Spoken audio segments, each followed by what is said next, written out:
gracias por el recibimiento. Esto que contó, que leyó recién Carlos de Vita, es nada más que tiempo que pasa, eso es todo. Y cuando uno no se distrae, hace cosas y va acumulando cosas que hace.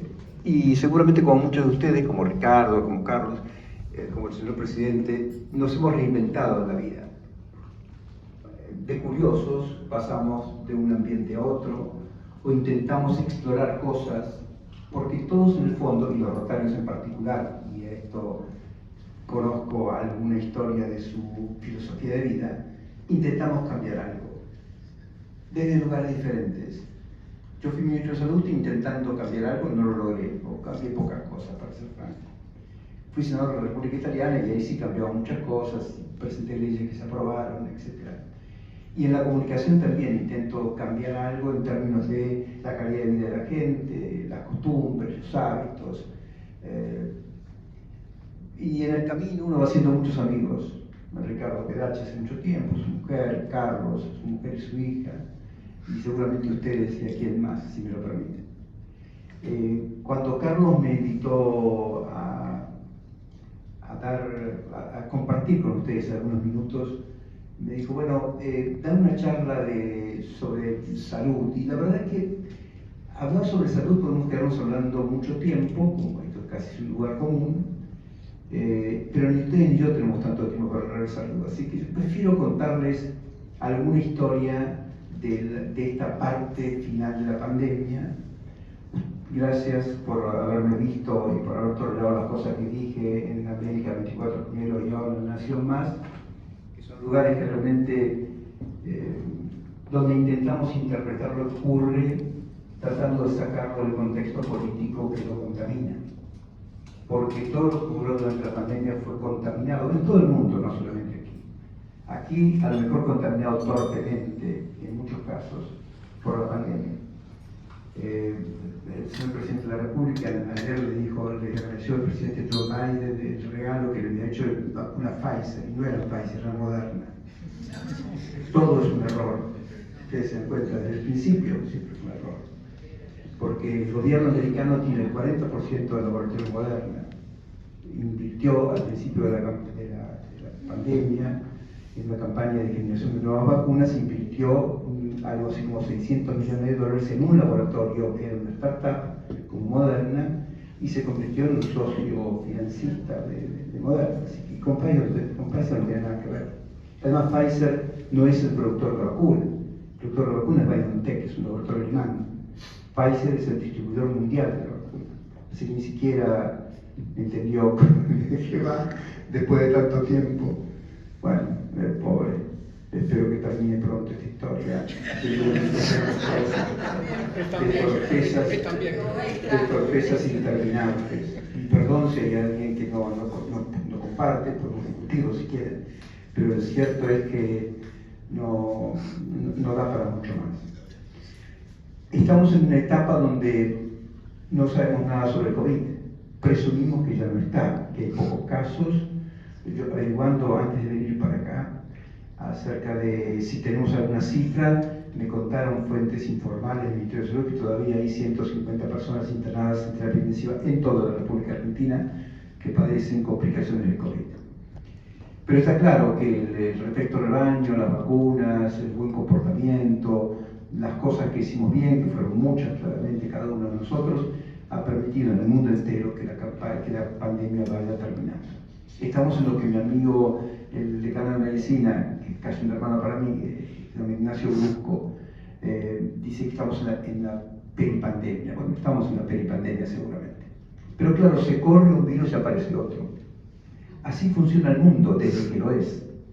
Desde que pusimos un pie sobre esta tierra y tratamos de tomar contacto con los animales, a veces domésticos y a veces salvajes, los patógenos, las entidades que enferman a sus animales también nos enferman a nosotros.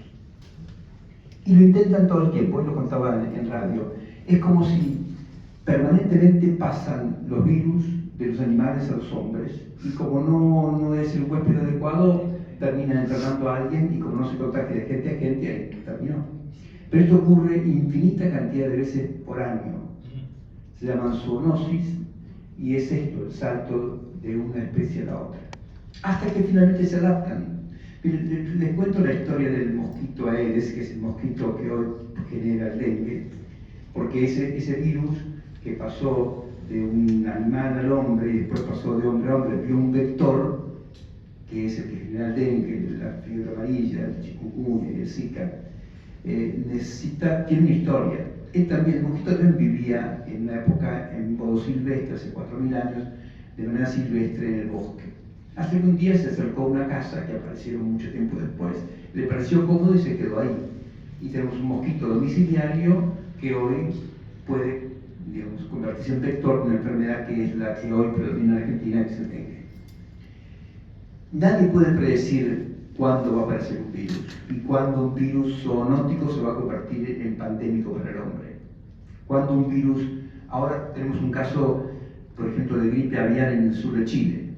El H5N1 es un virus muy patógeno para el hombre, ha matado a mucha gente en los últimos años, pero no sigue sin transmitirse de persona a persona.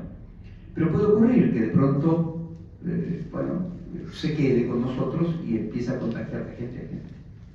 Yo les voy a contar una anécdota. Cuando fui ministro de Salud, era el mes de enero, habíamos asumido el 10 de diciembre con el gobernador, y me llama por teléfono Roberto de Vaca, a quien ustedes seguramente conocen, un infectólogo pediatra, que es amigo y socio mío desde hace muchos años. Él estaba en Estados Unidos. Me dice: mira, Claudio, que acá hay un problema con un virus de gripe porcina que pasó de los cerdos al hombre en el norte de México y ahora está llegando a Estados Unidos. Y hay cierta alarma, creemos que esto va a ser importante. Es el gripe H1N1, era el virus de la gripe H1N1. Y yo salí de la llamada telefónica, lo llamé al gobernador, digo: mira, pasa esto y esto, vamos a ver a la presidenta, que era Cristina Kirchner. Y de inmediato, aunque esto no les parezca pertinente en este momento de la historia, pero en aquel momento, en el año 2008, dijo: hagan lo que tengan que hacer, compren lo que tengan que comprar y hagan lo más rápidamente posible todo. Y así lo hicimos. La ministra de Salud era Graciela Ocaña y el ministro de Salud de la Ciudad de Buenos Aires era el doctor Jorge Lemus. Nos pusimos de acuerdo los tres e hicimos las cosas de tal modo que la gripe desapareció a los 6 meses y por primera vez en la historia murió menos gente de gripe en la República Argentina y en la provincia de Buenos Aires en especial que por gripe, por influenza, por gripe estacional. Simplemente con el tema de lavarse las manos, simplemente con el tema de estornudar en el codo y alejarse de quien estaba enfermo. Nada más que eso. Nunca hubo vacuna para el H1N1. Ahora sí, está incorporada, desde hace ya 7 años, está incorporada en la vacuna que ustedes van a recibir seguramente en las semanas próximas, la vacuna antigripal. Tiene un componente H1N1. Pero el virus desapareció de los peligros pandémicos. Así nació, así surgió y así murió. Y así va a pasar con el COVID, va a pasar con el SARS-CoV-2, exactamente lo mismo.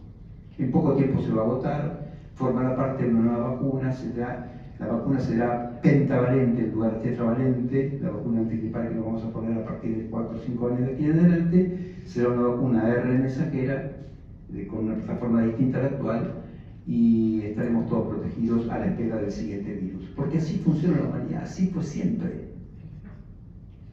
No hay forma salvo que vivamos en planetas diferentes, animales y hombres, no hay forma de que no intercambiemos, y lo mismo pasa con los animales. Yo me acuerdo la muerte de una cantidad muy importante de bisones en Bélgica porque el cuidador que tenía COVID los contagió y empezaron a morir los bisones. Así pasa, este intercambio es permanente, subyace en el estilo de vida que tenemos. No podemos hacer nada para evitarlo. Imposible evitarlo, preparándonos para la siguiente pandemia, y así va a ser el resto de la vida. No vine acá a definirlos, ¿no? Vine a contarles cómo es la historia, pero así funciona, siempre funcionó así, insisto, y seguirá funcionando así, porque no hay forma de evitarlo. Nosotros, los médicos y los especialistas, investigadores, podemos resolver muchos temas. Hay 200 tipos de cánceres diferentes, seguramente en 5 o 6 años habrá medicamentos para casi todos ellos y habrá una sobrevida mucho mayor que la actual. Eso lo podemos resolver. Ahora, el tema de la zoonosis es imposible, porque, insisto, forma parte de nuestra naturaleza, de nuestro estilo de vida, de nuestra convivencia con los animales. Ustedes se acuerdan que cuando el año 2020, los primeros meses de COVID, aparecieron gatos enfermos por COVID, contagiados por sus dueños, hasta un tigre blanco de Bengala del zoológico de Brooklyn terminó enfermo, y varios chimpancés terminaron enfermos de COVID. Es así, no hay forma. Pasamos del murciélago del mercado de Wuhan al tigre bengala blanco del Bronx, y así funciona la historia. ¿Pero por qué empezó a funcionar así? Porque la gente se empecina en viajar y en moverse. Ustedes calculen que hay 1.400 millones de personas que todos los años se mueven de un lugar a otro. Somos casi 8.000 millones, hay 1.400 que van y con un enfermo que se mueva, te recuerda la gripe de Hong Kong, con un enfermo que se mueva de un lugar a otro termina contagiando a otro. Así que la movilización de la gente más el contacto con los animales hace inevitable este tipo de situaciones, que iremos resolviendo. También es inevitable que se resuelva. Es inevitable que la medicina hoy resuelva temas que hubieran sido catastróficos 300 años atrás. Hubiera sido realmente catastrófico, hubiera matado media humanidad. Como pasó, bueno, les doy un ejemplo. Fiebre amarilla, año 1870 en la República Argentina, en Buenos Aires. Buenos Aires tenía en ese entonces unos 29.000 habitantes, murieron 14.000. Exacto. Y la gente se dio cuenta que era el mosquito o algo parecido, no sabían que era el mosquito exactamente, pero que pasaba en la ribera, y se mudaron, la gente pudiente, se mudó y fundó Recoleta. Salieron de Flores, de San Telmo, de San Telmo, de lo que hoy es La Boca, de toda la ribera, tomaron el tranvía que había traído Federico Lacroze aquí a la Argentina, y fueron a donde terminaba la vía tranvía, Palermo, algo de Belgrano y Recoleta. Y ahí nacieron esos barrios de gente que se escapó de la fiebre amarilla. Como ven, esto es inevitable, pasa. Nosotros no vamos a ir a ningún lado por el COVID, de hecho nos quedamos en casa encerrados, a diferencia de lo que pasó en aquel entonces. Nos encerraron en realidad, a pesar de nuestros consejos, y terminamos 6 meses escondidos, solo Dios sabe por qué. Pero bueno, así es la historia. Hoy tenemos vacuna, les quiero contar que la vacuna, el refuerzo de vacuna hay que aplicárselo de todos modos, más allá de lo que haya hecho la OMS esta semana, porque no estamos... Este es un país de interrogantes en términos de estadísticas médicas. Por ende, yo no puedo decirles, ni usted quédense tranquilo, como estamos en Suiza, no tienen por qué reforzar las vacunas porque está todo bien, pero estamos en Argentina y lamentablemente tenemos algunas dificultades de comunicación, por ende yo les sugiero que sigan aplicándose los refuerzos hasta que cambiemos de idea, y yo se los voy a contar. Mudemos a Suiza.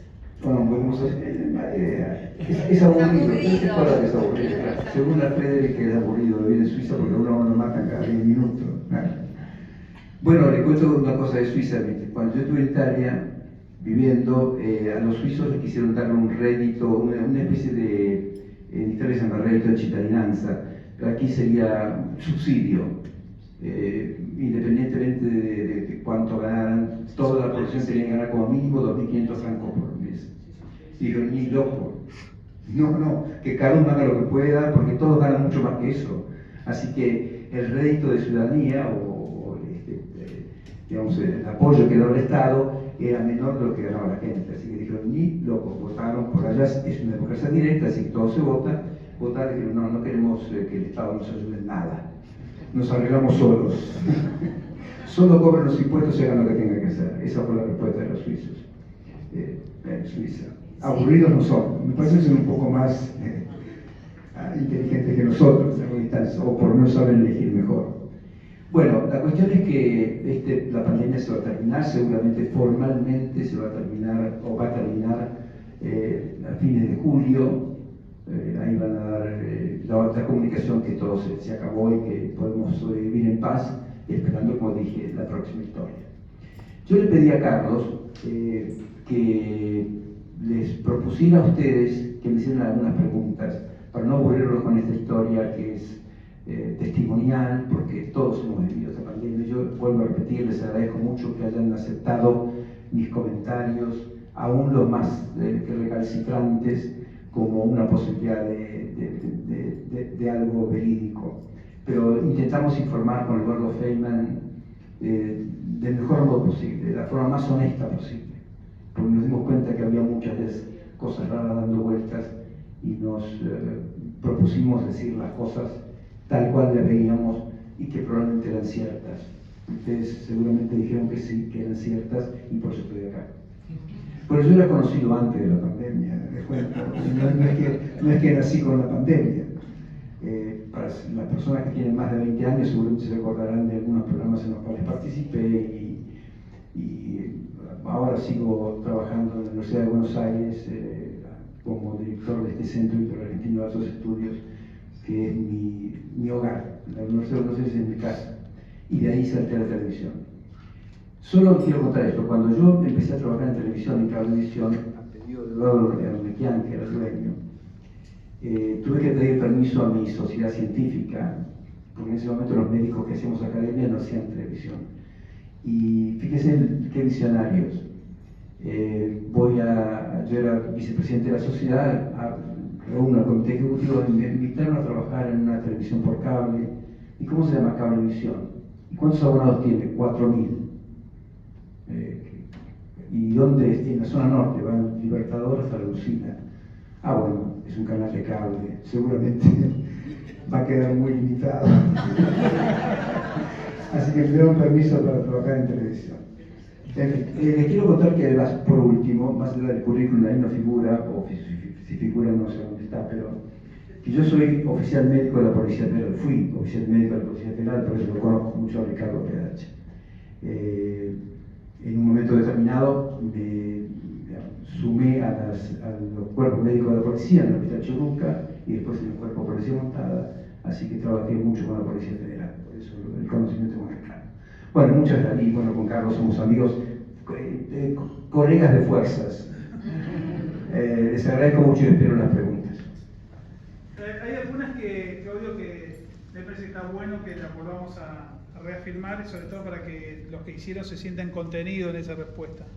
Dice: vacunas, quinta dosis, me tengo que dar la bivalente, y los años que vienen, ¿cómo va a ser? ¿Y cómo va a ser con la gripe? Son las únicas vacunas que hay en el mercado en este momento y las únicas recomendables. Además, han perdido vigencia o han perdido eficacia inmunogénica, no generan respuestas. Así que solo bivalente, solo hay dos marcas, Pfizer y Moderna. Así que están las dos en el mercado y sí tienen que aplicarse la dosis de refuerzo. Las personas mayores de 60 años, no importa las que tengan, si han pasado 6 meses de la última dosis, porque ahora cambió de 4 a 6 meses, si han pasado 6 meses, tienen que hacer un refuerzo. Personas mayores de 60 años, inmunocomprometidos o personas de salud, tienen que aplicarse los refuerzos. La gente que está fuera de esos grupos de riesgo podrá en el futuro aplicarse una sola vacuna, pero estos grupos en particular todavía eligen la propuesta de refuerzos. Y el año que viene será una sola vacuna, como dije hace un rato. Hay que hacer la quinta y la bivalente. No, la quinta es la bivalente. Pero, perdón, Sí. esa fue una pregunta mía. Ah. Por ejemplo, nosotros nos vacunamos con la quinta dosis en diciembre, pero no era la bivalente. No era la bivalente. Entonces, ahora sí hay que darse la Sí, bivalente. sí, Hay que esperar 6 espere meses. 6 meses, exactamente. Esa es. 6 meses, antes era 4, ahora pasamos 6 meses de espera. Porque hay menos circulación de virus, nada más que por eso, ¿no? Si uno le pide anticuerpos a la gente, seguramente ha bajado ya, pero siempre queda una memoria inmunológica, así que en principio no es necesario hacerlo en periodos más cortos que el que acabo de mencionar. Por favor. Sí.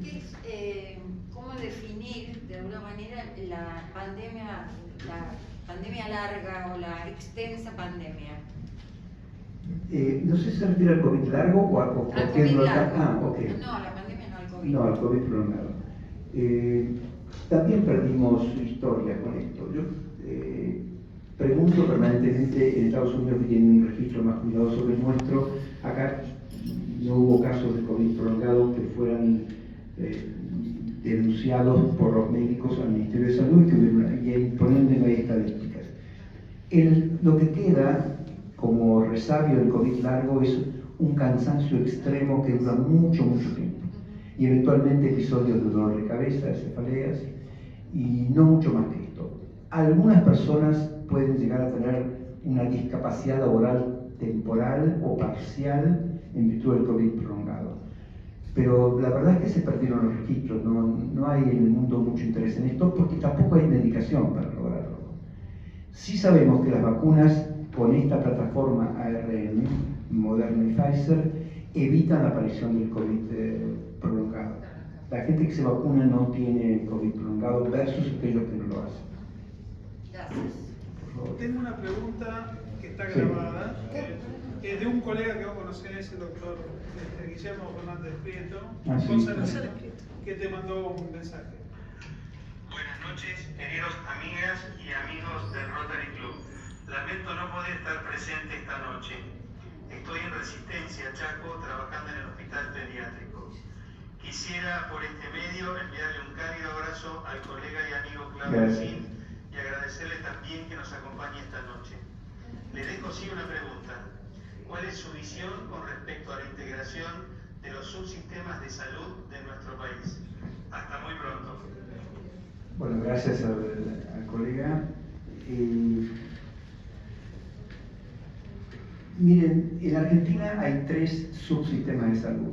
El de las obras sociales sindicales, que tiene que ver con la ley que promulgó el presidente Onganía, para evitar que los sindicatos hicieran mucho escándalo, les regaló las obras sociales. Un sector que tiene que ver con el sistema prepago de salud, las medicinas prepagas, cerca de 4,5 millones de personas que están cubiertas por esto, y el resto es el sector público. Se llama subsector público, subsector privado y subsector de obras sociales sindicales. Estos 3 subsectores, y el doctor lo que pide cuál es el punto de vista acerca de la integración, no se van a integrar nunca. Por eso, la salud pública es salud, no es solamente el sector público. La salud en Argentina no tiene remedio si no hacemos cambios para unir esos 3 sistemas.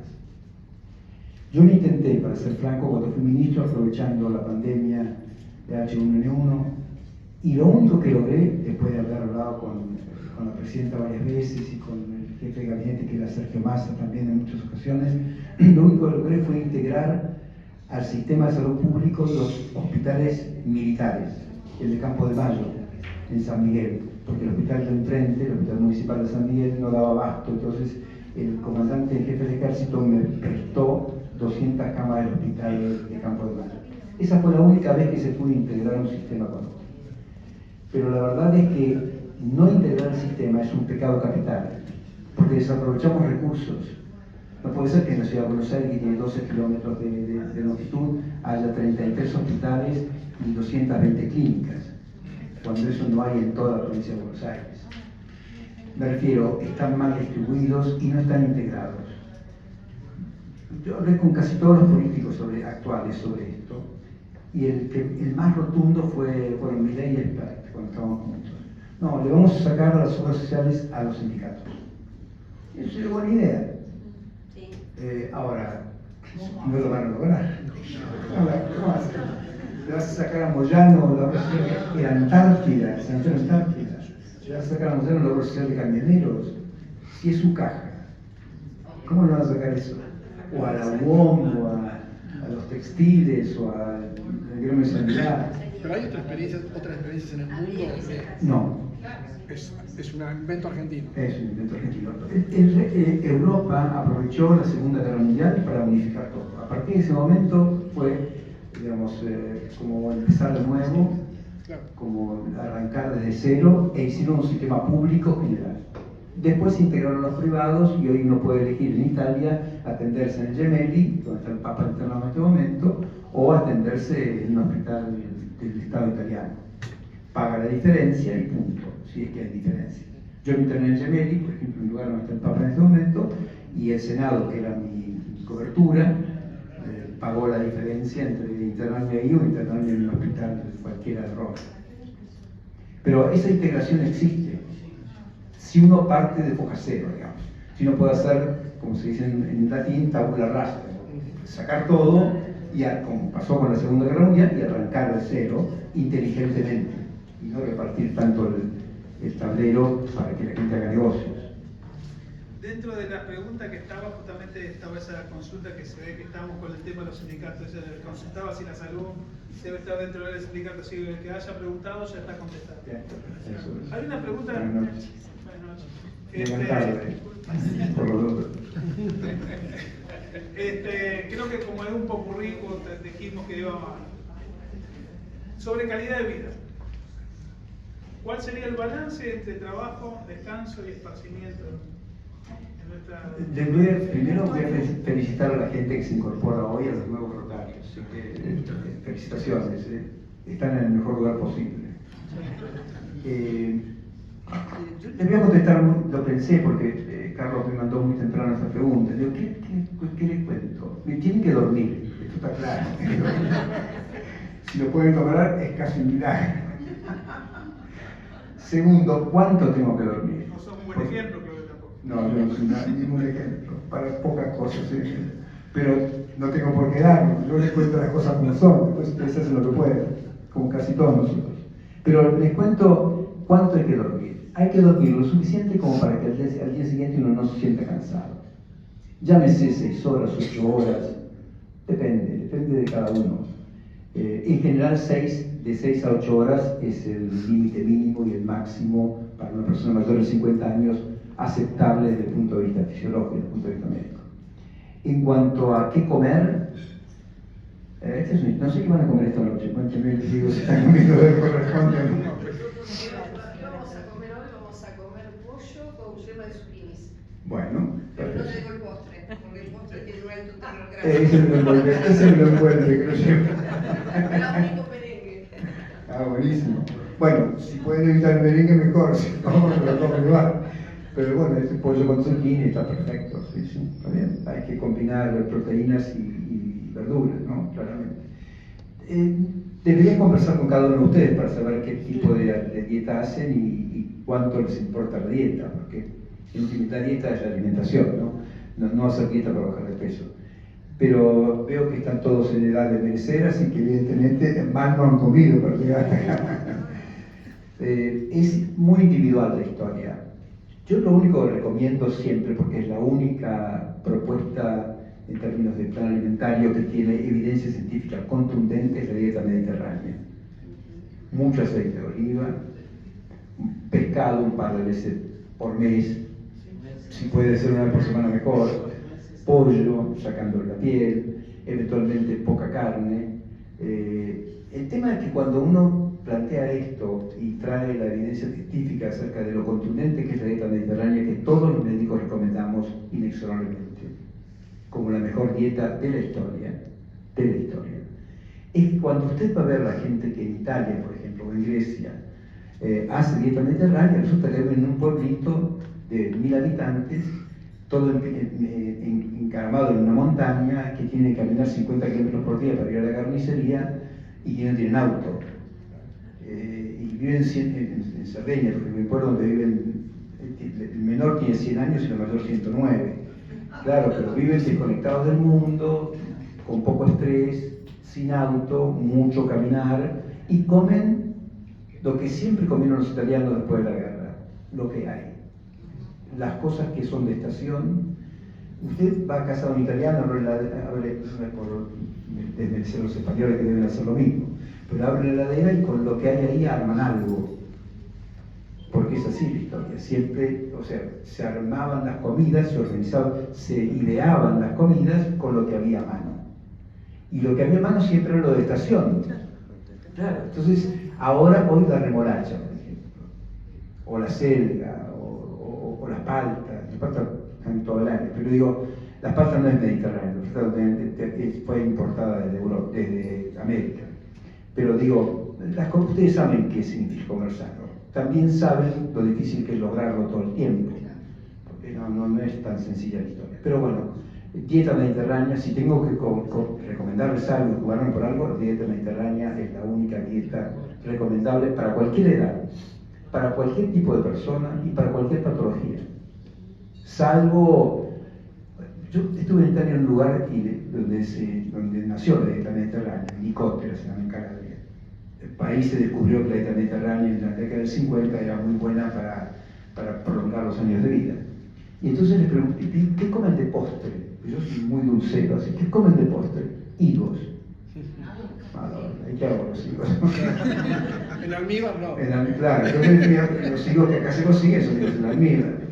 En fin, que no es fácil la historia, que tampoco es fácil proyectar o trasplantar situaciones culturales que son diferentes. Pero si tuviera que recomendar algo, les recomiendo esto.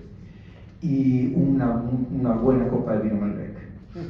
Esto no ha matado nunca a nadie. Yo sé.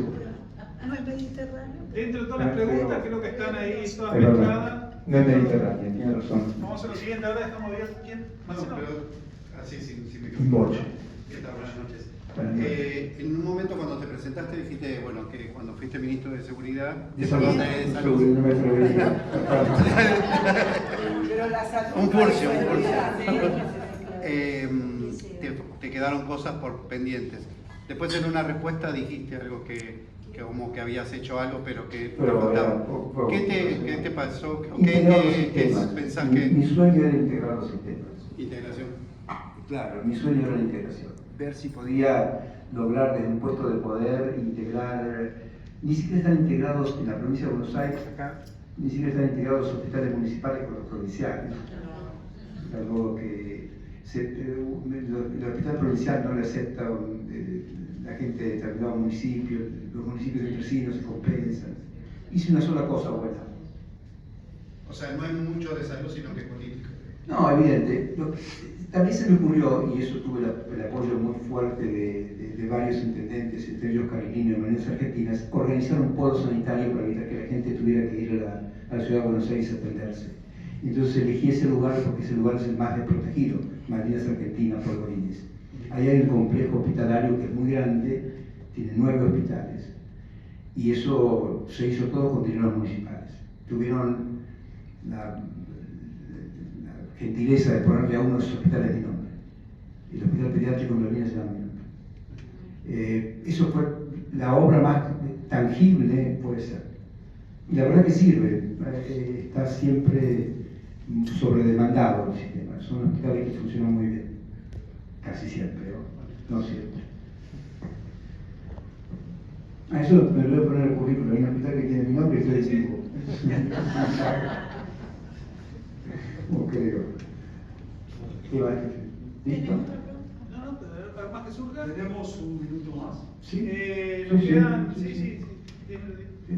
Me gustaría conocer su opinión acerca del tema de la historia clínica digitalizada, pública y La receta clínica, no las recetas, ¿no? No, historia clínica. Mire, el tema. El problema argentino es este. Hay historias clínicas electrónicas, digitales, en casi todos los hospitales más importantes de la Argentina, privados. En algunos públicos y en casi todos los hospitales de obras sociales sindicales importantes.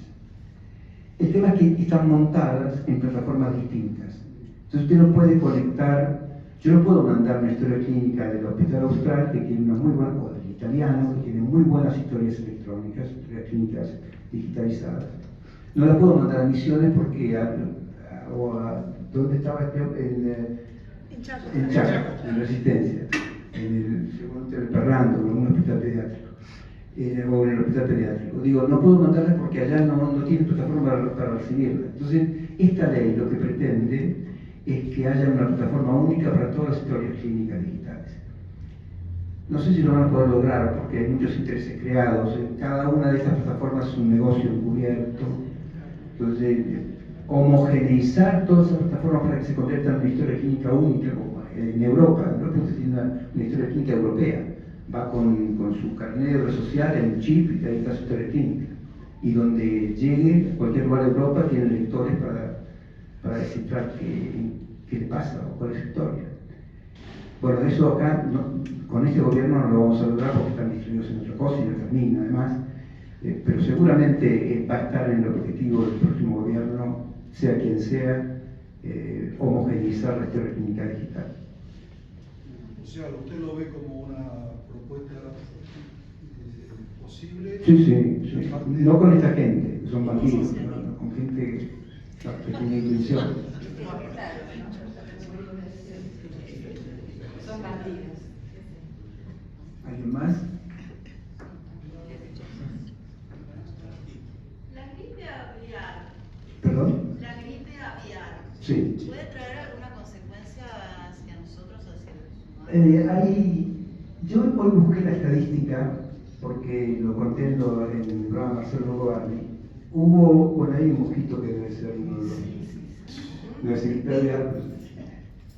A ver, hubo en los últimos 20 años registrados 860 casos y 400 muertes. La mortalidad no es baja. Acá en Argentina no hay ningún caso registrado. En Chile hubo un hombre de 53 años y aparece especialmente en gente que trabaja en granjas avícolas o que manipula aves, de corral o silvestres, pero que manipula aves. De hecho, cuando se descubrió acá el primer caso de un ave enferma, ocurrió en el norte, y un guardaparque vio un pájaro migrante del norte de Norteamérica, un ganso, y lo vio ladeándose. Entonces llamó al SENASA, fueron con equipos especiales de protección personal y descubrieron que había entrado la gripe aviar a la Argentina. Esto fue hace 4 o 5 meses. En Chile pasó exactamente lo mismo. Otras no murieron, estas aves migratorias, llegaron a los corrales, a las granjas avícolas, contagiaron a las aves de corral y empezó el sacrificio de gallinas y de pollos, que ustedes han leído seguramente, hasta el punto que se prohibió la exportación de la Argentina. Y lo mismo ocurre en Chile. En cuanto al ser humano, los casos que hubo registrados son estos.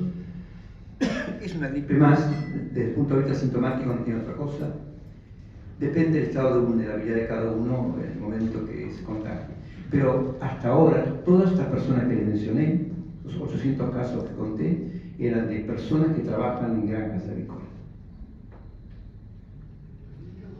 Y les repito que no se contagia de gente a gente, ¿no? A mí me gustaría preguntarte Claro. si ves que a futuro pueda llegar a haber algún tipo de regularización o control respecto a la atención de extranjeros que hoy realmente debilitan tanto a la salud pública, ¿no? Sí, esto es muy atinado. El ejemplo más contundente son las embarazadas rusas. Eso es tenebroso.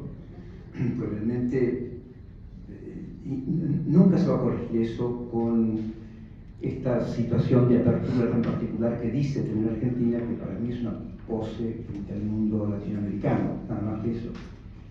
Porque, de acuerdo, en ese entonces, en el año 2008-2009, teníamos en la provincia de Buenos Aires cerca de 120 personas bolivianas que hacían diálisis crónica o que venían a trasplantarse a Argentina. El ministro del Interior era Aníbal Fernández. Yo fui a hablar con él, con la autorización del gobernador, para ver si podíamos cobrar a Bolivia las prestaciones sanitarias que no residentes, eran ciudadanos no residentes, intentaban un domicilio acá y venían a la Argentina y terminaban dializándose como extranjeros de paso, pero tenían un domicilio y tenían familiares en ese domicilio. Por ende había que atenderlos. Y la respuesta del gobierno en ese momento, hace esta cantidad de años que menciono, fue: no, eso no va a ocurrir porque primero no te lo van a pagar. Y segundo, no es nuestra política en cuanto a la tolerancia al ingreso de extranjeros o de países limítrofes que vengan a atenderse. Y la reciprocidad, gracias, nunca se cambió, nunca se cambió y no existe.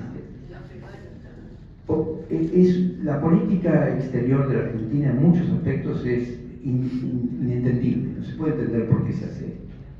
Si ustedes ven, si esto fuera Mercosur, y realmente un Mercosur, como es la Unión Europea, usted lo puede entender, pero no es así, porque nos piden las cosas que nos piden cada vez que cruzamos la frontera para ir a un país limítrofe, aún del Mercosur, porque si yo me tengo que tener en Uruguay, tengo que ir al sanatorio de Cantegrini, no puedo ir al hospital porque no me atienden solo en la emergencia.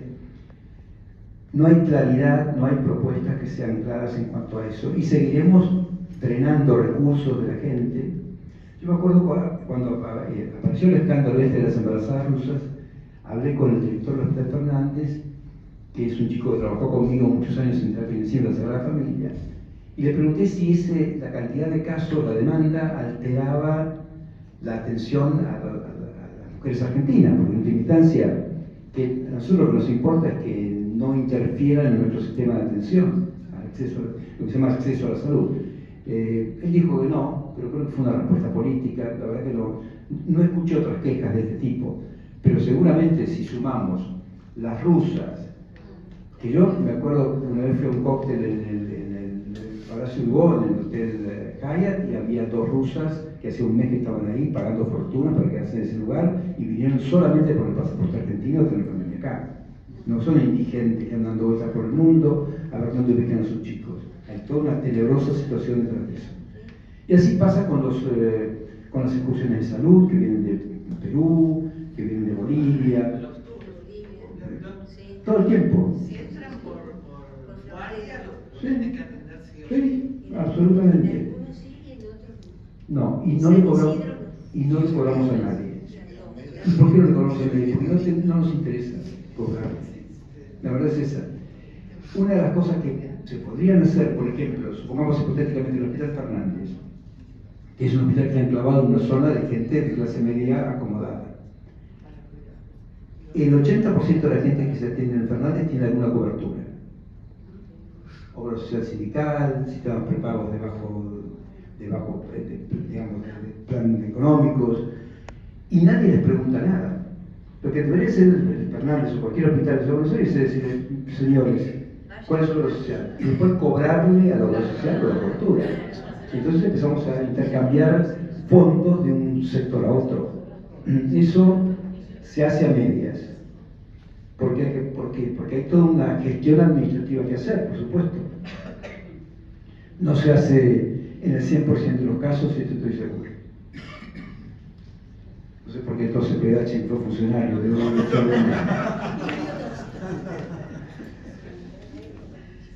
Bueno, ¿no? ¿Algo más? Sí, señora. ¿Cómo es la vida de un médico? Yo lo pasé muy bien toda mi vida. La verdad que si uno está bien formado y no tiene dudas de lo que está haciendo, más que la duda razonable de cualquier ser humano, la verdad es que es una estupenda profesión. Yo a veces, ayer me trajeron una receta, me dijeron, ¿qué es esto? A ver, contame de un pedido de una señora que le había pedido unos estudios que era casi todo el catálogo de estudios disponibles en los laboratorios argentinos. Acá nos estamos equivocando, este médico lo que tenés que cambiarlo ya, porque a mí me enseñaron cuando estuve en la facultad de medicina que no había rutinas, estudio de rutina. Hay un estudio adecuado o los estudios adecuados a cada persona de acuerdo a sus circunstancias. Por supuesto se repiten algunos, pero no significa que haya una rutina igual para todo el mundo. Bueno, esta, como no sabía la rutina, le pidió todo lo que había en el catálogo a una persona de 24 años. Yo, pero, perdón, porque si hacemos esto, van a descubrir algo, ¿entendés? Porque siempre se descubre algo, siempre hay algo que nos falla o que nos falta. Bueno, le pidió, entre otras cosas, le pidió vitamina A, B, C, A, B, D, E. ¿Para qué saber qué concentración? Con la D es suficiente, ¿para qué tanta vitamina? No lo sé, pero... Y cuando fui a leer, era una médica con una matrícula 120.000, que decía médica funcional. No, caramba, ¿qué es eso? Y al lado guión integradora. Por eso pide tantas cosas. Integradora. Bueno, así está la medicina hoy, con médicos funcionales e integradores. En mi época éramos médicos, ahora son funcionales e integradores. que va a hacer que Dios salve su alma. Bueno, muchas gracias, mi amor. Son ustedes muy lucidos.